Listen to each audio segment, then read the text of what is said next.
Hi everyone, my name is Yu Yao Ding and I'm a second year psychiatry resident here at U of L. So the article that I'll be discussing today is about using bupropion for treatment of amphetamine type stimulant use disorder. So I'll go over the objectives first. So we'll review the mechanisms of amphetamines and then review amphetamine use disorder, its epidemiology, and current challenges in its treatment. We'll also review the mechanism of bupropion and current indications for treatment. Then we'll analyze the article in question, specifically the study selection, data analysis, results, and its strength and limitations. Then we'll determine whether bupropion can be beneficial in amphetamine use disorder and potential directions for future studies. Lastly, we'll discuss other therapeutic options and targets under investigation.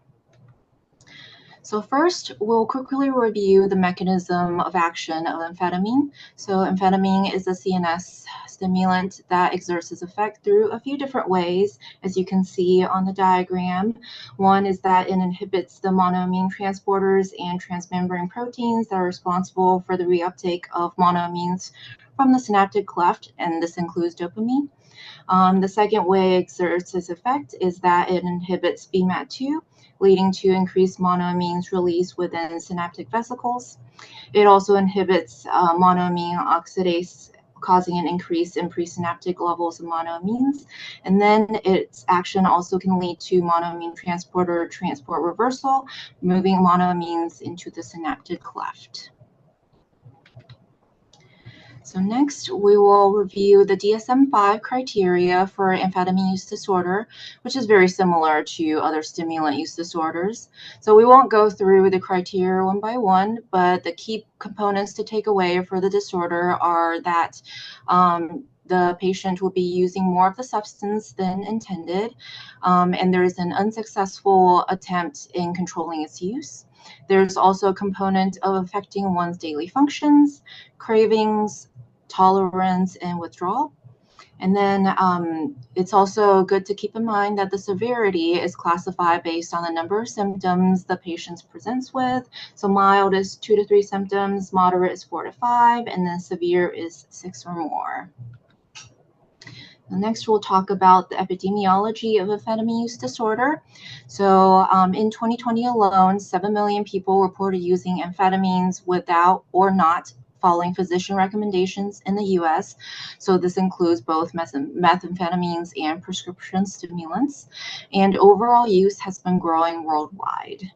Also in 2021, 11.2% of all drug-related hospital emergency department visits were associated with methamphetamine use, and this is third after alcohol and opiate-related presentations.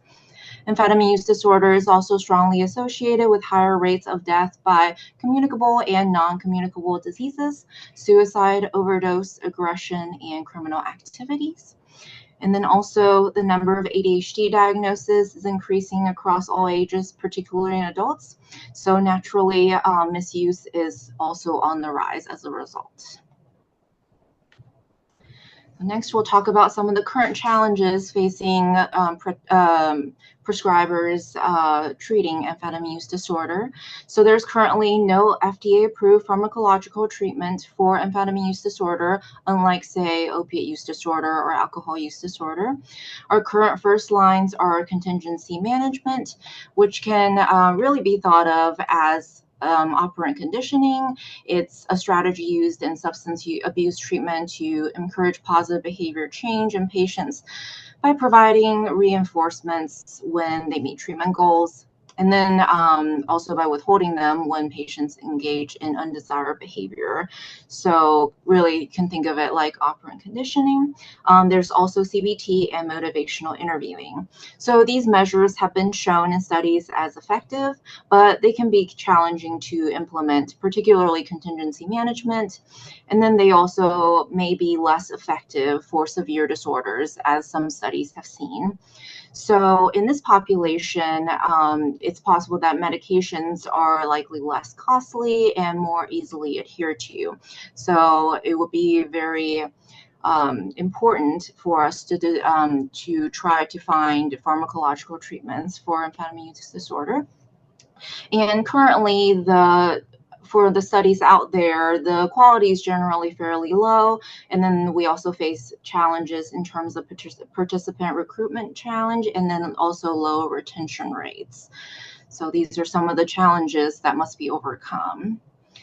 And then quickly we'll draw a comparison to opiate use disorder, which the development of agonist therapies like methadone and Suboxone have led to significant harm and mortality reduction.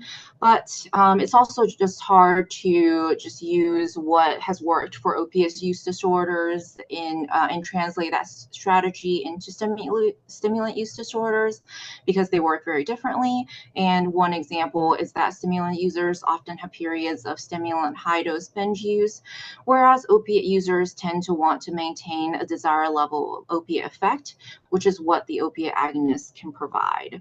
So that can't really be translated directly over to treating stimulant use disorder. So now we'll go into the article that we'll be reviewing today. So the article title is Bupropion for Treatment of Amphetamine-Type Stimulant Use Disorder, a Systematic Review and Meta-Analysis of Placebo-Controlled Randomized Clinical Trials. So this was published in Drug and Alcohol Dependence in December 2023. So it is worth noting in terms of disclosures that multiple authors are involved in other trials and have received funding or donations from various institutions. So first, we'll briefly review bupropion itself. So it can really be thought of as a mild amphetamine as seen from its chemical structure. Now, keep in mind that similar chemical structures doesn't necessarily mean they'll produce similar clinical effects, but in this case, bupropion's structure can help to explain its effects, such as effect on energy level and weight loss. So bupropion works by inhibiting reuptake of dopamine and norepinephrine in the brain. And studies have suggested that it can regulate dopamine neurotransmission in the reward circuits of the brain, therefore reducing cravings. So it is currently FDA approved for major depressive disorder, seasonal affective disorder, and nicotine addiction. And it has also been shown in some studies to have benefits in ADHD. So with it already having multiple FDA-approved indications, it would be very convenient if we can use it to kill multiple birds with one stone, so to speak. So it's worth a closer examination. So the study selection criteria for this article is that in terms of inclusion, so the studies must be randomized placebo-controlled clinical trials. So in other words, other types of clinical trials were excluded, such as animal trials and open label trials. The studies also must have a bupropion treatment arm of any dosage with or without any other medications or psychosocial interventions like CBT. And also the populations must be diagnosed using the DSM-5 criteria. And then the exclusion criteria, as we've briefly talked about, other types of clinical trials are excluded. And to avoid the sample sizes being too small, studies with fewer than 5 participants per each of the placebo or the bupropion arm were excluded. So next we'll take a look at the outcome measures that the article examined. So there were a total of 8. One is amphetamine type stimulant use by UA. And then there's also the retention in treatment, adherence to treatment, and then amphetamine type stimulant cravings. And this was measured at week 4 and end of treatment. And then next, there's also addiction severity, depressive symptom severity, dropout following adverse events, and serious adverse events, which is basically requiring hospitalizations or life-threatening. So of note, they did have to remove 4 outcomes due to insufficient data, and this would be the self-reported amphetamine use, withdrawal symptom severity, anxiety symptom severity, and cognition.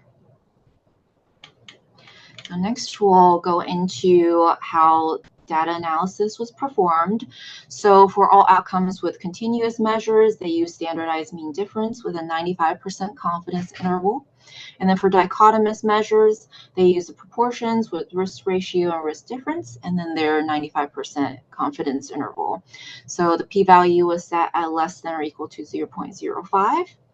And then the subgroup analysis were also conducted. So this includes additional pharmacological interventions, which the only other ones in the studies that were included is naltrexone. And then they also compared bupropion at different dosages, 300 milligrams daily versus 450. And then there's also the mixed use frequency. By that, they mean the group is a mix of daily users, less than daily users, or unspecified amount of use, and then versus the exclusively less than daily use frequency. And then there was also a comparison of treatment duration, 12 weeks versus less than 12 weeks. And then lastly, there was also a subgroup analysis for sex of participants. So only males versus males and females. So this is a flow diagram of how the studies ended up being selected. So we can see the article examined a good number of databases right here, and they also searched several clinical trial registries, but they ended up with just 8 studies. And then the 9 here is because one study was split into 2 stages. So this kind of shows that the studies are out there are somewhat sparse. So next we'll talk about the characteristics of the studies that ended up making it into the review and meta-analysis. So there were a total of 8 placebo-controlled randomized trials enrolling 1,239 participants total. All but one trial were conducted in the US, and then there were overall more male participants. And then all but one trial used bupropion sustained release 300 milligrams daily. Treatment duration was either 8 or 12 weeks. And then 6 out of 8 trials had participants that also engaged in psychological interventions like contingency management and CBT. So next we'll go into the results.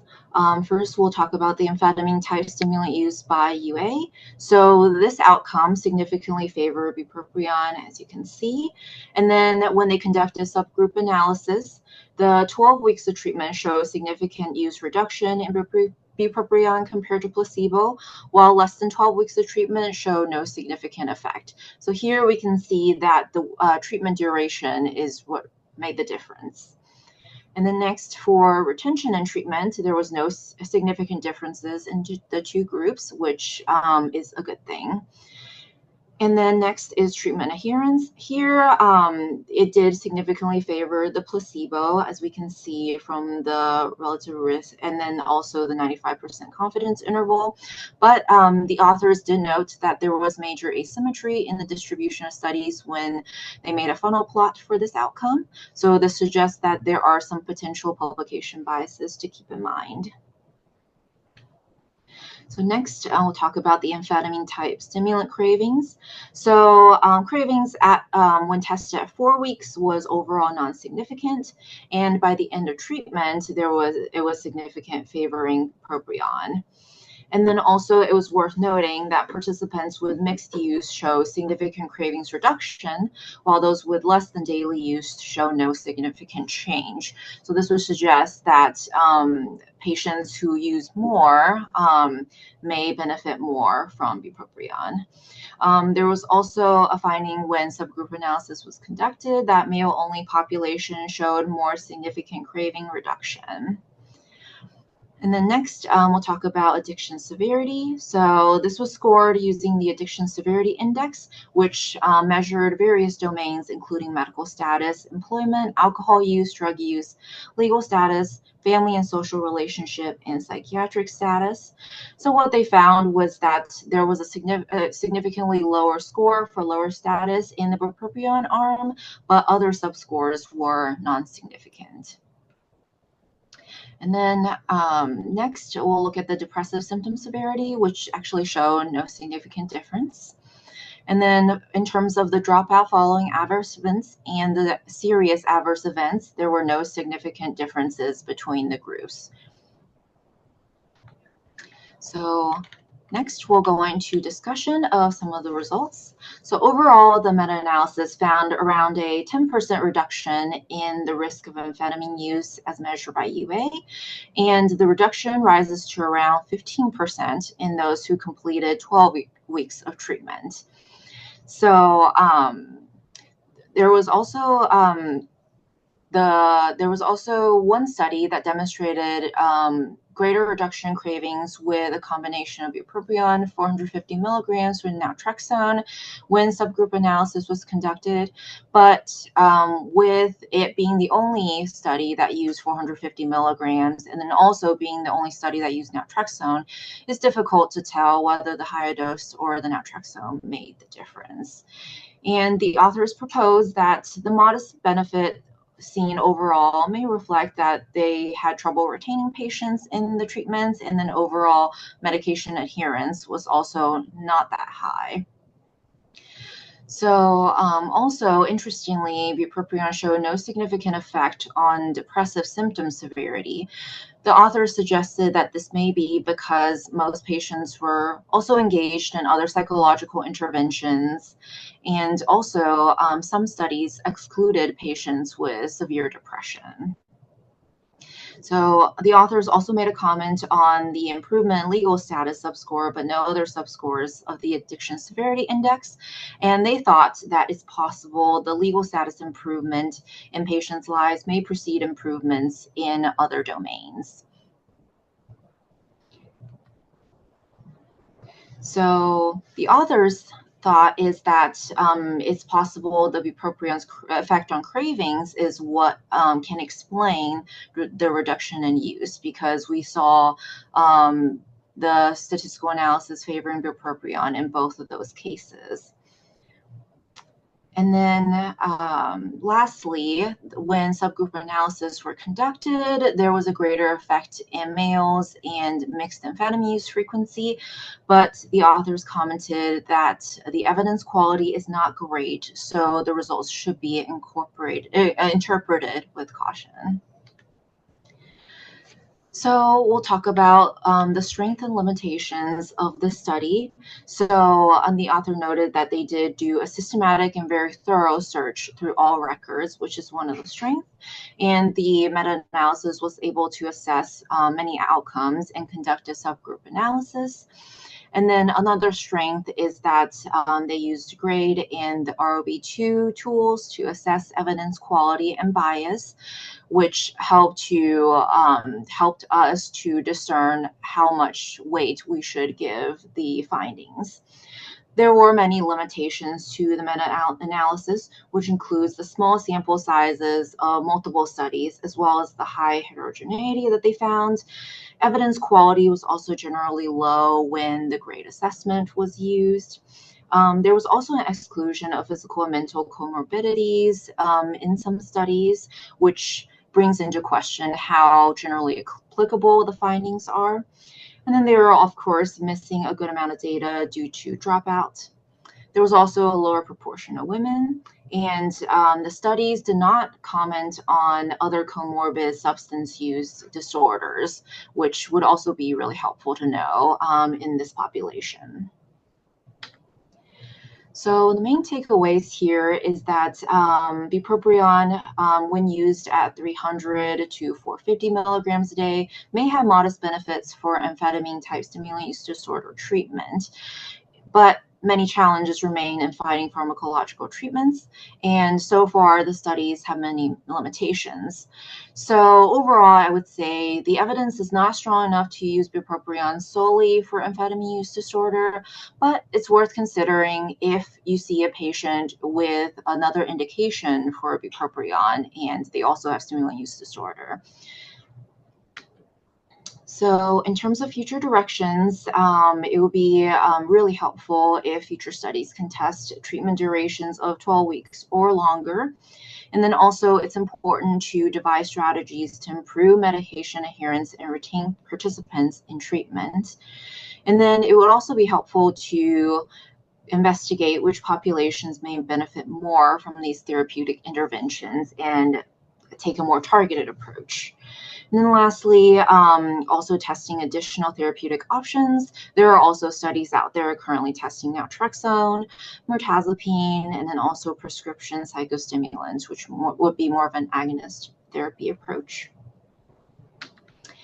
And then lastly, I'll touch on some of the other novel therapeutics currently in development. So this article was published just in August 2024, so pretty recent. So here on the diagram, it's worth noting that some of the medications here we're already kind of familiar with, and they have actions at some of these sites. So for example, bupropion is an atypical DT and norepinephrine transporter inhibitor. And naltrexone is a combination opioid receptor antagonist, mainly works in the mu with a weak kappa and delta effect. And then also buprenorphine is a mu and nociceptin opioid peptide agonist. So those are already some of the things in use for substance use disorders. And they're also being looked at for stimulant use disorders. And then that's really all. So here are my references. Thank you, Dr. Ding, for a great presentation. Can you touch a little bit more about that last slide, if you can return back to it? Yes. Can you explain? I just didn't get quite what are they like studying here, and for what purpose exactly? Is that for amphetamines or just for cravings? So this article is actually about stimulant use disorders as a whole, which includes amphetamine use disorders. So this diagram just shows through the different mechanisms that they have been looking at.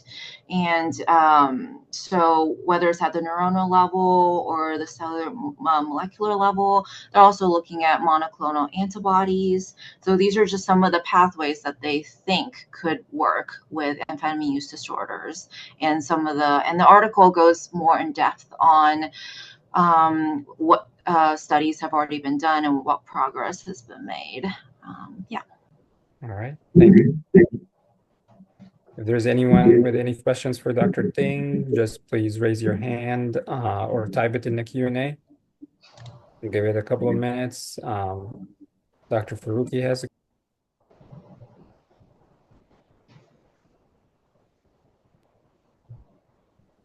You're being promoted to a panelist, Dr. Faruqi.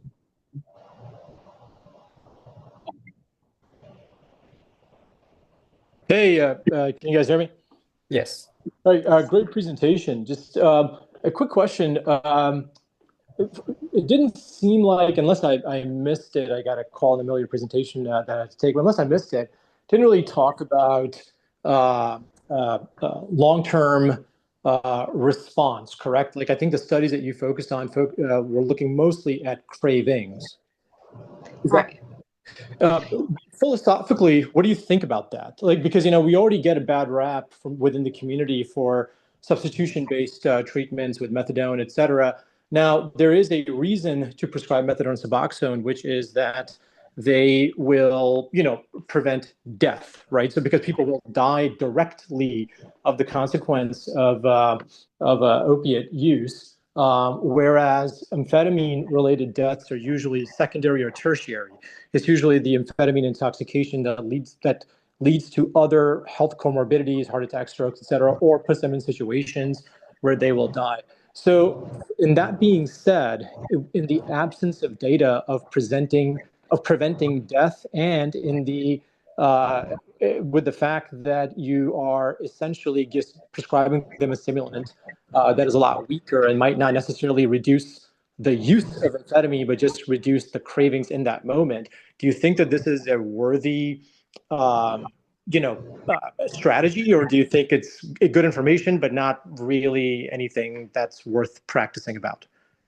So I definitely agree with what you're saying. I think just based on the data we have so far, I think this is more, I think we're still at the stage where this is good information to know, but there's not enough studies done and not enough data. And then I think it's also, yes, like somewhat questionable how effective this truly will be.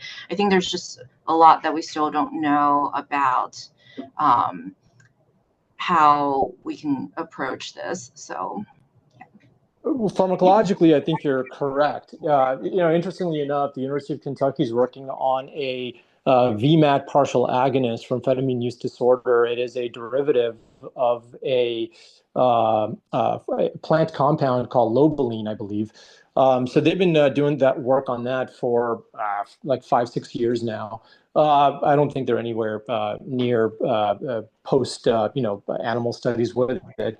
But it's kind of brings an interesting question is because yeah, we can find data on things, but I mean the likelihood of us finding data on this is like practically zero in the current literature because just the nature of what this disorder is. I mean, even if you look at opiates, there's actually the conversation that you'll have about amphetamine use disorder is the same conversation you'll have about not using opiates, which is actually not the strategy that we use for opiate use disorder. We just give them a partial agonist and call it a day.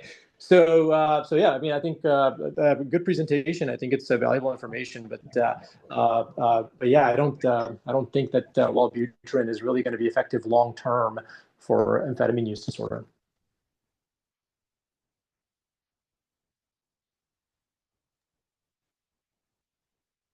Any other questions or comments for Dr. Ding?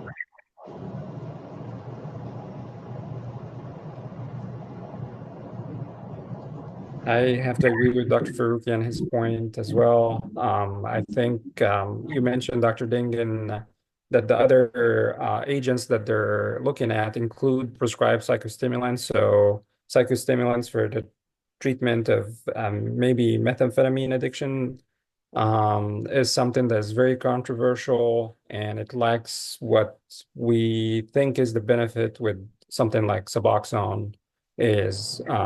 So it's still kind of a dilemma here. We don't know which direction this treatment should be heading, but thank you for your presentation. And we will now move on to Dr. Kidambi's presentation. And he's going to talk about ketamine and ECT. Thank you, Dr. Ding.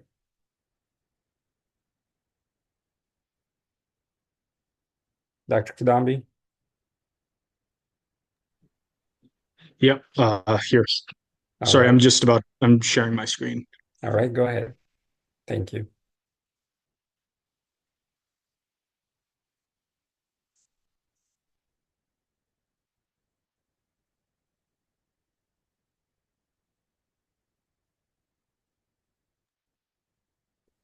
We can see it if you just want to go into presentation mode.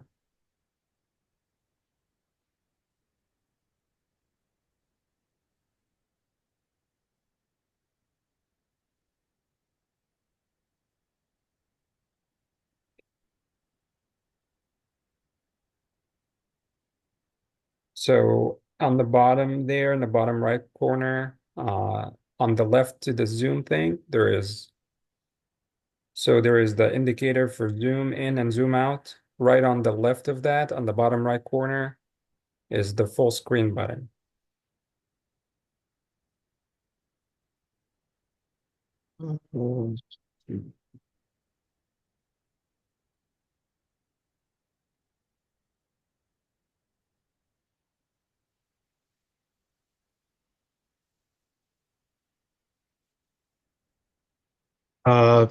Everybody able to see? Yes. Full screen? Okay. Hi, everyone. My name is Neil. I'm one of the second year psychiatry residents, and my presentation is on ketamine versus ECT for non-psychotic treatment-resistant major depression. Again, as an aside, I apologize. I'm having some technical issues with my video, and so unfortunately, I wasn't able to make use of that. So this was an article that was in the New England Journal of Medicine in June 2023. So just as an introduction to the topic that we're discussing, as we all know, the antidepressants are widely available for the treatment of depression. However, in a subset of patients, specifically around a third of the patients, the effectiveness of the antidepressants is suboptimal. And so this can translate to treatment-resistant major depression. Of course, the definition of that is an unsatisfactory response to our more adequate trials of antidepressants. And so that brings us to two of the treatments for treatment-resistant major depression. Of course, electroconvulsive therapy is the more predominant one. However, there is, underutilization of this due to the limitations in availability. There can sometimes be a stigma that's associated socially, as well as the concerns regarding cognitive impairment being an adverse effect. And on the other hand, we have ketamine, which is an NMDA receptor antagonist. It's originally been approved by the FDA as a sedative analgesic as well as general anesthetic. Over the past 2 decades, it's documented evidence that there's been documented evidence that has shown that sub-anesthetic doses of ketamine, specifically at 0.5 milligrams per kilogram of body weight, can have, administered intravenously, can have this rapid antidepressant effect in patients with major depressive disorder, as well as treatment-resistant major depression. It also affords the ability to not use general anesthesia and is not associated with clinically significant memory impairment. And then, there are some there is a caveat to the ketamine use. As we all know, it's a scheduled medication with the liability for abuse. There are also concerns about transient changes in perception and thinking. And before that, it's mainly restricted to treatment-resistant major depression. And kind of moreover, this study aimed to determine whether ketamine was as effective as ECT for treatment-resistant major depression, mainly that, or in other words, to determine whether it was non-inferior to ECT. So we move on to the trial design. And so this was a prospective, open label, randomized non-inferiority trial, and it was conducted at 5 sites. Those sites included urban community hospitals, Veterans Administration Hospital, as well as 3 university hospital-based centers. And as far as duration, there was a 3-week initial treatment phase with either ketamine, which was administered twice per week, and then of course ECT that was administered 3 times per week.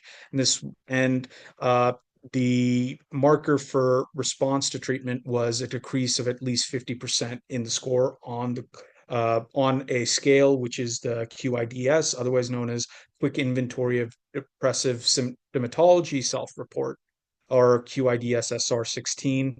And as an aside, with that specific scale, scores range from 0 to 27, and the higher scores indicate greater depression. And so, following this initial treatment phase, the patients that actually showed response to treatment were followed over a 6-month period, during which they received treatment. And this could also include ketamine or ECT. And these follow-up visits were conducted at months 1, 3, and 6. And so, for the trial population, so the patients were screened from March 2017 through September 2022, and these were either outpatients or inpatients that were referred for treatment by their clinical providers to an ECT service at the trial site. And the age range for the patients was between 21 to 75 years of age. And that is if they met the DSM criteria for major depressive disorder without psychosis, and reported an unsatisfactory response to at least the 2 adequate trials of antidepressant treatment in their lifetime. Another point of screening was using the MADRS or the Montgomery-Åsberg Depression Rating Scale, and that was if the patient scored greater than 20, which indicated moderate or more severe depression. So randomization and treatment. So after the screening process, these patients were either assigned in a 1-to-1 ratio to receive ketamine or ECT. Of course, the ketamine was, as stated before, twice per week for 3 weeks. It was administered intravenously over a 40-minute period at that specific dose, as I highlighted earlier. And then we also had patients who were assigned to receive ECT that received it 3 times per week for 3 weeks. And this was a unilateral ultra brief pulse that was done at 6 times the seizure threshold. And this was modified for settings, on subsequent visits. And, at any time, the patients could discontinue treatment for any reason. And in such circumstances, they would require an end of treatment visit. And in both trial groups, the patients were allowed to continue treatment with their previously prescribed medications during the initial treatment phase and follow-up. So trial outcomes, a primary so in terms of primary outcomes, that was a response to the QIDS SR16, and that was defined as a decrease from baseline of at least 50% in the score on the QIDS SR16 at the end of treatment visit. Now, this would be determined within 3 days of the initial 3-week period, at the end of the initial 3-week period, sorry. And then there were also secondary outcomes that were according to the response on the MADRS. So difference of at least 50 between the baseline, so the first visit, and then, of course, the end of treatment visit. And also there were measures of remission that were determined as per the secondary outcomes. So for QIDS SR16, that would be less than or equal to 5, as well as the MADRS, there was a score of less than or equal to 10. And then there were some other secondary outcomes, of which include the degree of change in the scores from baseline to end of treatment visit on the QIDS-SR, as well as MADRS. And then, of course, there were memory questionnaires that were done to gauge the patient's cognitive symptoms, and there were multiple of those, as well as the CADS, so the dissociative state scale, that were also measured within the secondary outcomes. So statistical analysis. So again, what was the aim of this study? It was to determine whether ketamine was as effective as ECT or was non-inferior to ECT in treating this non-psychotic treatment-resistant major depression. And for this, there was a set standard, and that was if the percentage of the patients that responded to ketamine was no more than 10% less than those that responded to ECT, then ketamine would be considered non-inferior. And to determine that, there was a specific statistical test that was used, and that is known as the Farrington-Manning statistic. And there was a plan to involve 346 patients, with half of them being assumed to respond to ECT, and also there would be a 5% difference in response between the treatments. Also, when accounting for attrition rates, they ultimately aimed to recruit 400 patients, with 200 being in each group. So the analysis of the primary outcome was using the intention to treat analysis, and that focused on patients who had at least had one treatment session as well as measurement. And there were specific statistical models that were used to track this change in the QIDS-SR16. So we come to the results. So sort of briefly, we'll touch on the patients. So, of the 403 patients that underwent randomization, so ultimately 403 patients were studied. There were 200 that were assigned to the ketamine group, as well as 203 that were assigned to the ECT group. Now, from that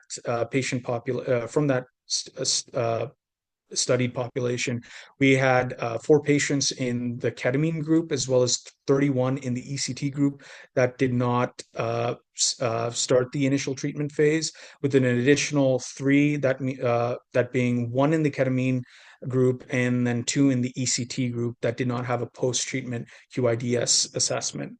And so that left 365 in the modified intention to treat population. And so the mean age of the patient population was around 46. Roughly half of that population were women. Most of the patient population was white, and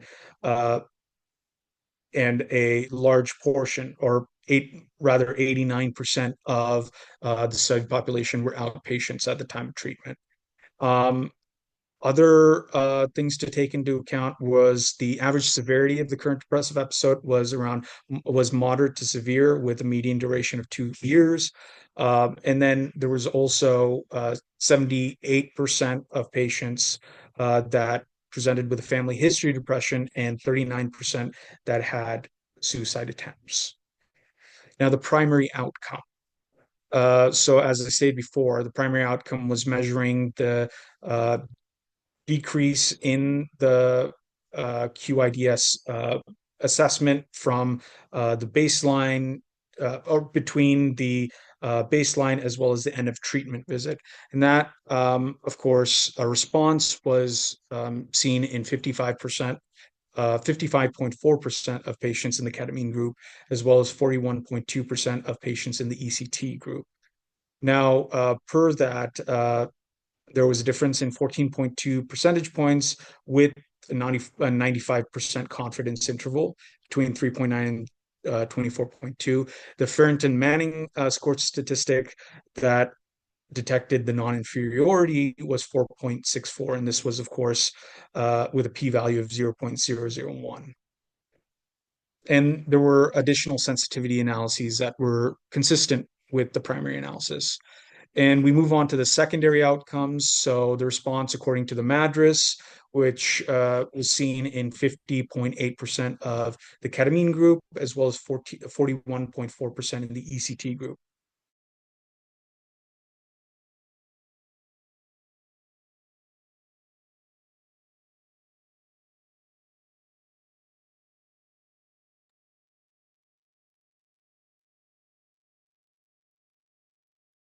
I can't hear you right now, Dr. Kidambi.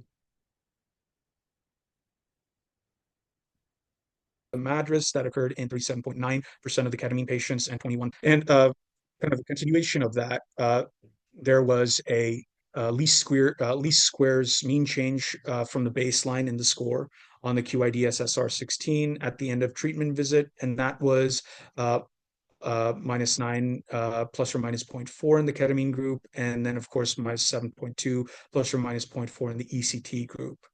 And the line below shows the least squares mean change from baseline in the score on the MADRS. And this is just a representation of what was seen in the results. As you can see in the upper diagrams A and B, it shows the non-inferiority between ketamine as well as ECT. And then in the bottom diagrams, you see the sort of the graphical representation of the least squares mean score. Now, additional secondary outcomes. So cognitive impairment was also secondary outcome that was measured.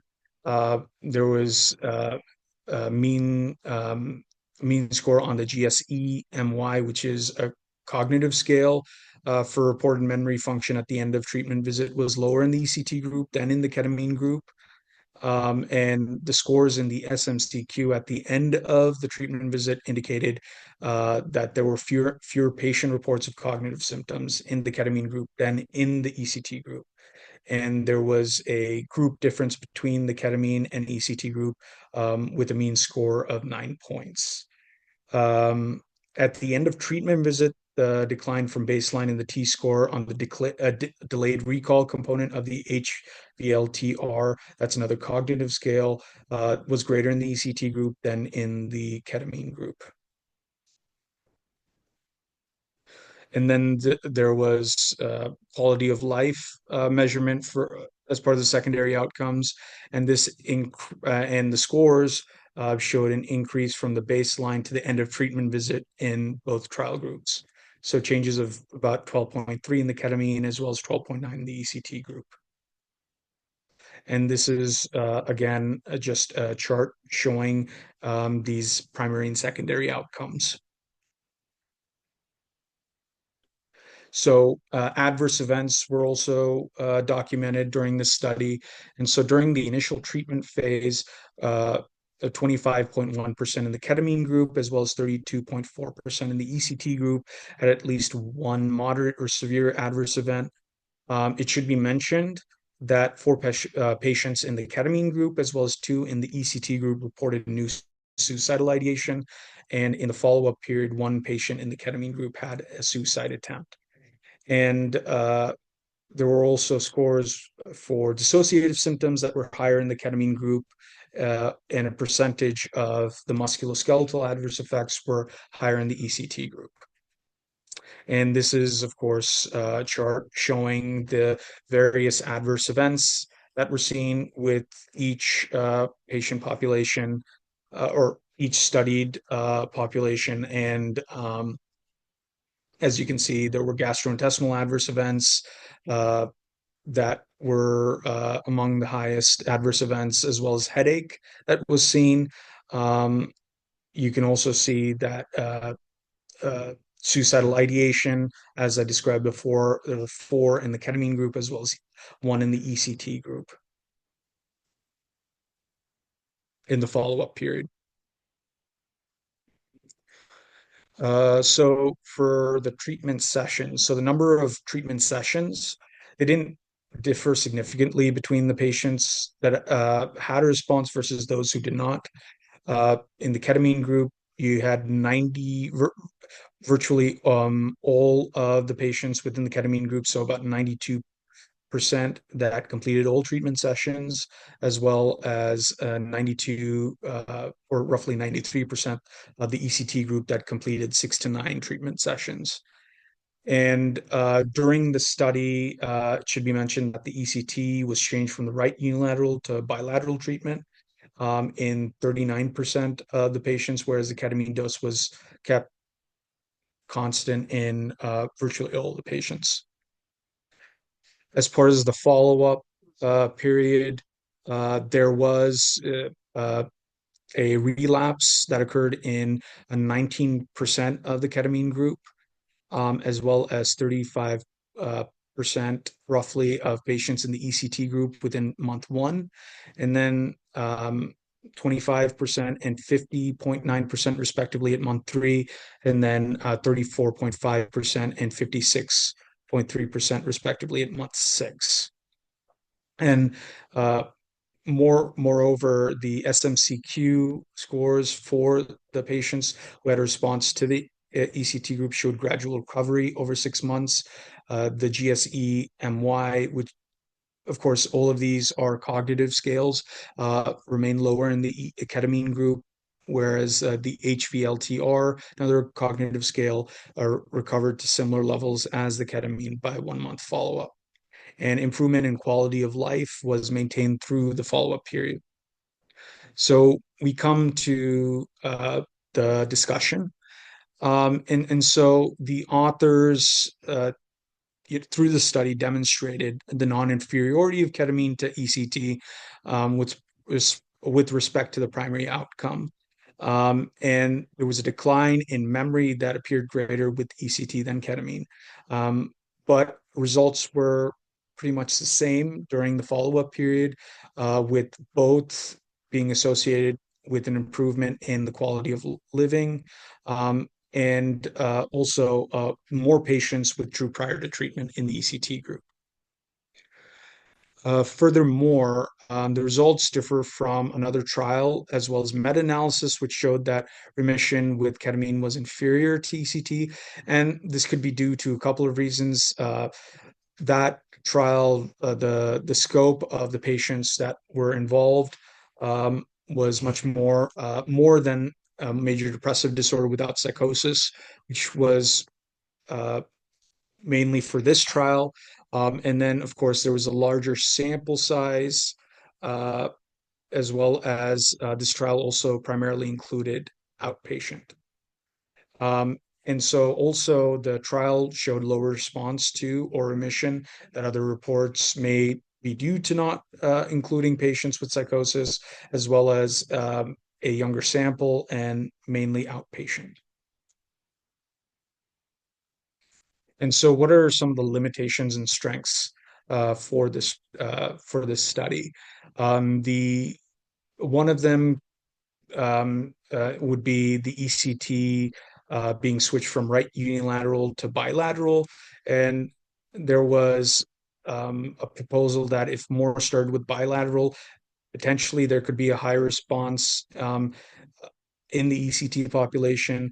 Of course, the study was restricted to only 6 to 9 sessions. And then, of course, there was a lack of placebo, which was used in this study, and of course the follow-up period with treatment by the providers. So there could be some lag in a follow-up of the patients with the providers. And then, of course, the strength here would be that because this trial resembled day-to-day clinical practice, the results may be more applicable to that. And that's my presentation. Thank you so much. Thank you, Dr. Kidambi. Any questions from the audience?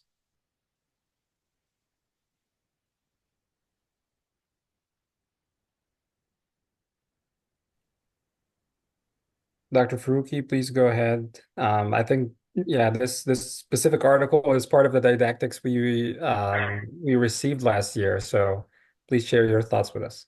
Yeah, no, first of all, a great presentation. I think it was a good summary of what the article showed. So I don't know if anyone else has, because I spoke earlier, so I don't know if anyone else has any questions or not, but if you do, please just interrupt me, because I want to kind of make sure everybody gets their comments or questions addressed. But so Neil, what do you, I'm going to kind of pick on you a little bit since you presented this article here, but what do you think? What do you think your take-home message is in terms of, your understanding of treating depression, et cetera? Well, I think for depression, it's definitely multifactorial. Definitely there's biological component involved, as well as environmental factors. And the treatment reflects that. Their medications are key, but also I think cognitive remodeling or behavioral modifications that can be done are also key. And then, of course, in the cases of treatment-resistant major depression, I think these are definitely novel treatments that can be used, both ECT as well as ketamine. Of course, this study was restricted to 3 weeks and definitely needs to be studied longer term to determine, I guess, efficacy longer term. But yeah, I definitely think this is, novel in terms of the treatment for treatment-resistant major depression. Is it really though? Because novel implies that it's new, right? But ECT is definitely not new, and neither Right. is ketamine. So, so what's your? I mean, I agree. I mean, it's a multifactorial disorder, but so is, melanoma, where your environmental factors and sun exposure and your genetic factors like the amount of melanin in your skin will impact your risk of developing any kind of skin disease. So, but in terms of just the treatments that we're prescribing, I mean, you have data now for IV ketamine and ECT. So, what's your take home? Like, how are you going to apply what you have presented? How does it shape your understanding uh, uh, of the treatment of patients that you'll see that have depression? Uh, well, I think,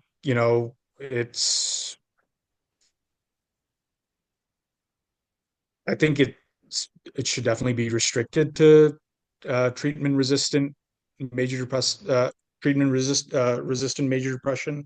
If anything, I'm not. That's I guess that's pretty much my takeaway from that part of it.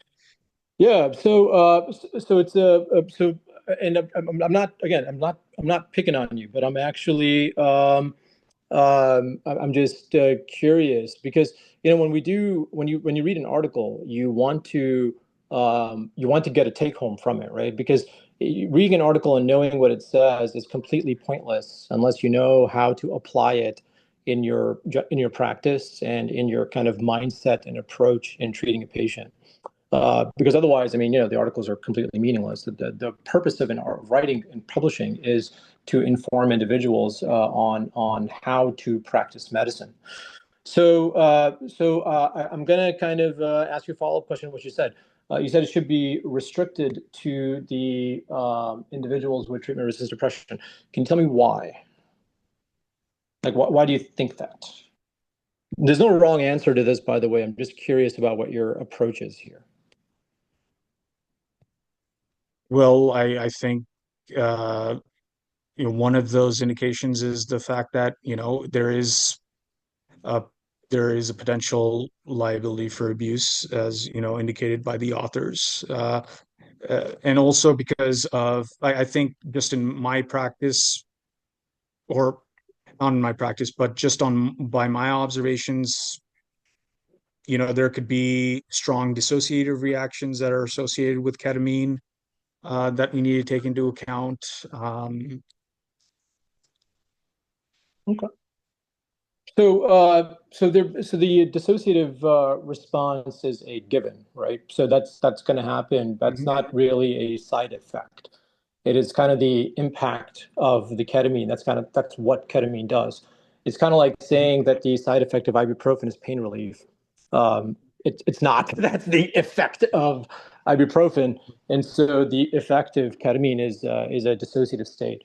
A couple things to recognize. The first is that you know uh, ketamine's response and logistically doing ketamine is a lot easier for outpatients, and the response is usually more immediate. There is a dose-dependent nature to the response.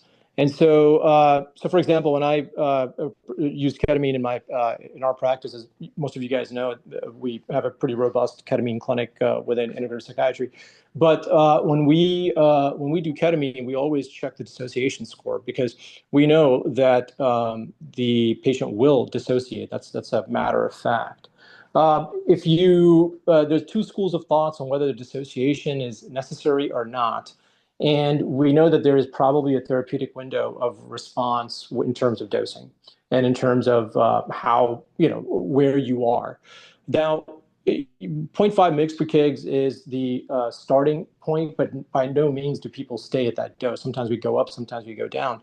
And the question that a lot of folks have is, how do you titrate it? Well, you titrate that to the dissociation. So as you mentioned in your papers, that the CAD-6 was measured, and that's what we measure with every patient as well.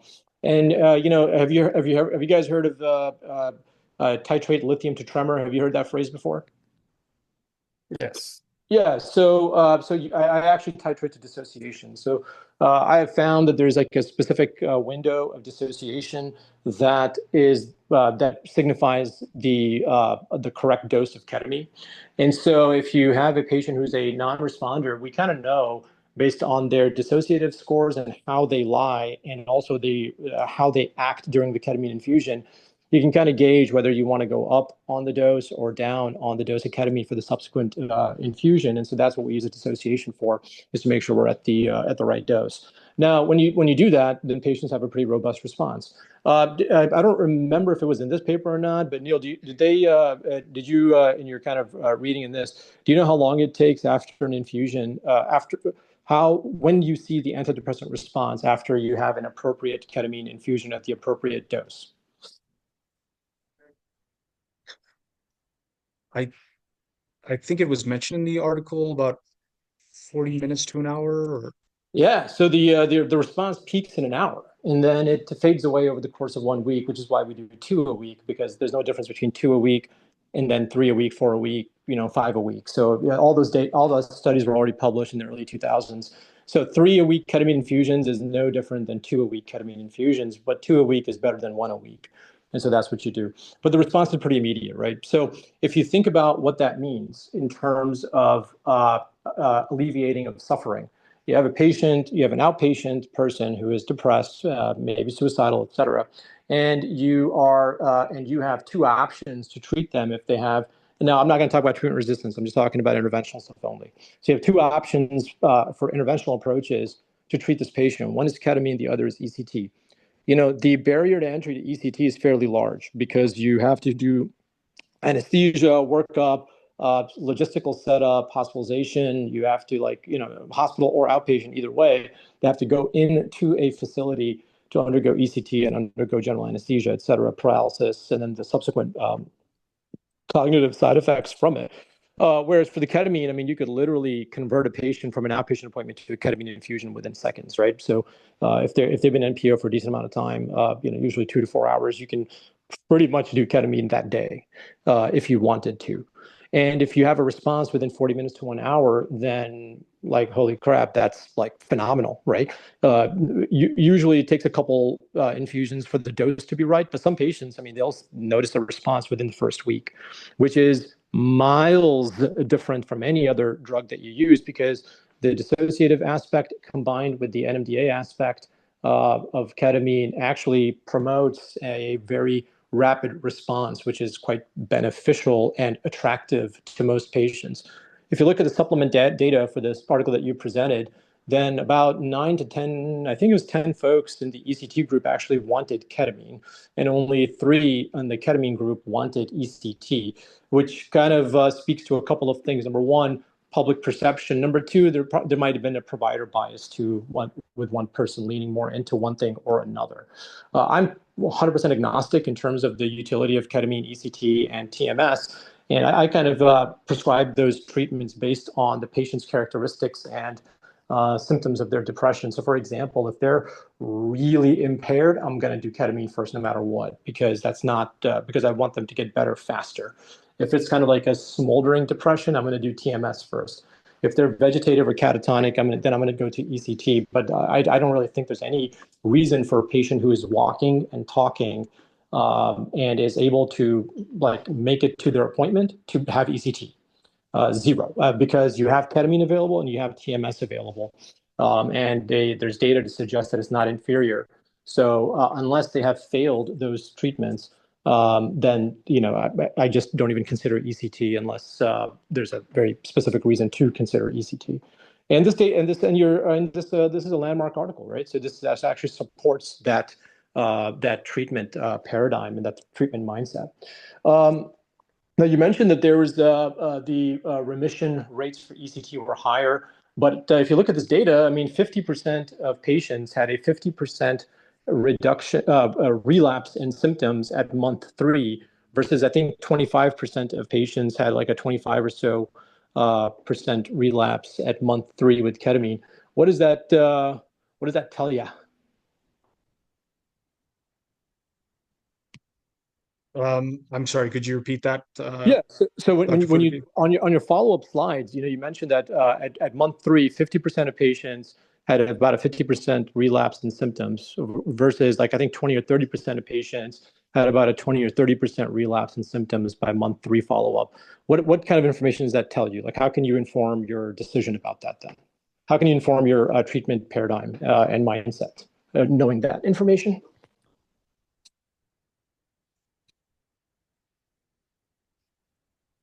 Oh,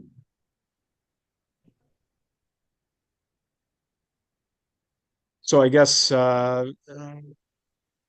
mean, in that regard, the ketamine would have to be, you know, I mean, ketamine shows immediate effects. However, that would need to be supplemented uh, with other modalities or treatments. I guess moving forward in time So, is so it shows that there's a relapse in ECT in symptoms of depression post ECT, and that the ketamine's relapse is less.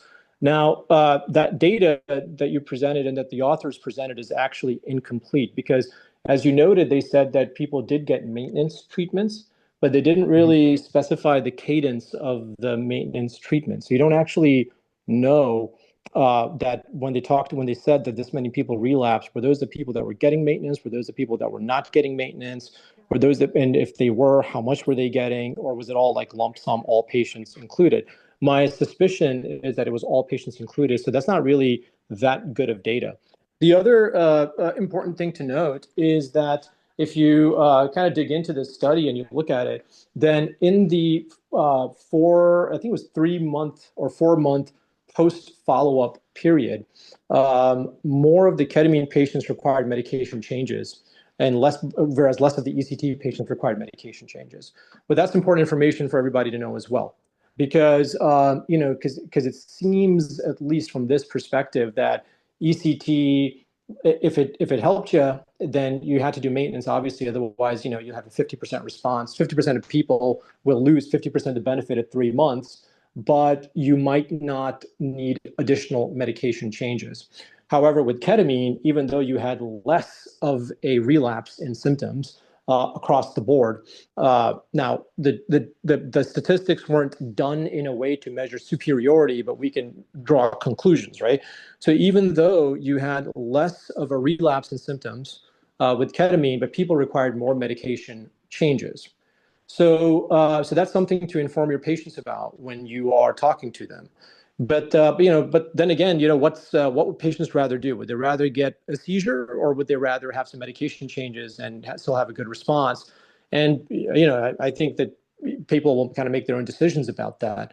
But that's important to note, is that ketamine is not a one-all kind of a situation. It's a nice kind of a way to plug a sinking ship, but you still have to get the water out. Whereas ECT might just like catapult the ship and bring it back to the surface, but it's still sinking and it'll still keep sinking. So it's kind of an interesting. They're two completely different treatments, and so it's nice to have both in your arsenal. Now, in terms of the long-term data, it's actually out there. So Yale's done a 5-year. I think Yale's study was 3 years, and then Spravato has a 5-year outcome studies, which shows sustained response over the course of 5 years for this type of outpatient population. So you have evidence to support that use. Usually with Spravato, it's monthly for people, and with IV ketamine, it's usually bi-monthly to quarterly that they'll require a maintenance infusion to sustain the response that they had, barring any additional medication changes that you might do. So there's some nuances and things like that for it. But the main take home for me with this is that you have a option for treatment that is not inferior to what was previously considered to be a gold standard treatment, which is more accessible, more tolerable, easier to use, more desirable, less side effects, and better effect and quicker effect.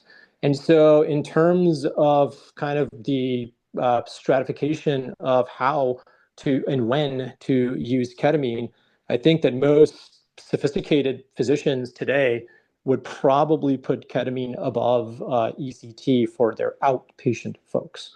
And I don't think that, and I'm happy to discuss that with anyone here if they have questions about it, but I don't think that that's actually even, I think that's pretty straightforward thing there. So that's so good job.